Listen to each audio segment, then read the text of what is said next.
સરસ્વત બ્રાહ્મણ ઘાટી મહાસ્થાન રાજકોટ રઘુવંશી સમાજના કુલગોળ આયોજિત 108 રાંડલ માતાજીના લોટ તથા મેગા બ્લડ ડોનેશન કેમ્પ તારીખ 22 ડિસેમ્બર 2024 રવિવારના રોજ સમય સવારે 10 વાગ્યાથી આયોજન કરવામાં આવ્યું।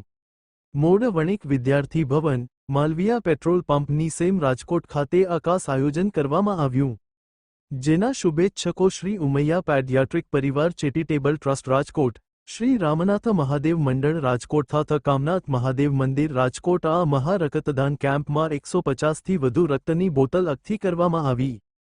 આયોજન કમિટીમાં પ્રમુખ શ્રી અલ્પેશભાઈ જોશી, ઉપપ્રમુખી શ્રી કૌશલભાઈ વડિયા, મંત્રી શ્રી નિખિલભાઈ કનૈયા, સહમંત્રી Shri Virajbhai Chhath, mega blood donation કેમ્પના કન્વીનર શ્રી દીપકભાઈ લરુ, ખજાનચી શ્રી યોગેન્દ્રભાઈ લરુ, ટ્રસ્ટી શ્રી નીતિનભાઈ સતા, ત્રાસ્ત્રી Shri Dilipbhai Pandhi, trustee Shri Manishbhai Joshi, mega blood ડોનેશનના convener Shri Amitbhai, trustee Shri Jitendrabhai Dula, trustee Shri Jatinbhai Laru, trustee Shri Pratik હે Joshi, trustee Shri Amitbhai Joshi, mega blood donation કેમ્પના કન્વીનર શ્રી ડેનિશભાઈ કાસ જામટ ઉઠાવી રહ્યા છે। સરસ્વત બ્રાહ્મણ જીએનએટીઆઈ મહાસ્થાન રાજકોટ તમામ રક્તદાતાનો આભાર વ્યક્ત કરે છે।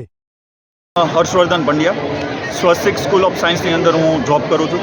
આજે તમે બધા જાણો છો એના જેમ કે 108 માતાજીના લોટા અને જોડે જોડે એક મહારક્તદાન કેમ્પનું આયોજન છે। મિત્રો, એક શિક્ષક તરીકે જ્યારે હું બાળકોને સમજાવતો અને ત્યારે મારે પણ એનું આગવું એક ઉદાહરણ બનવું જરૂરી બને।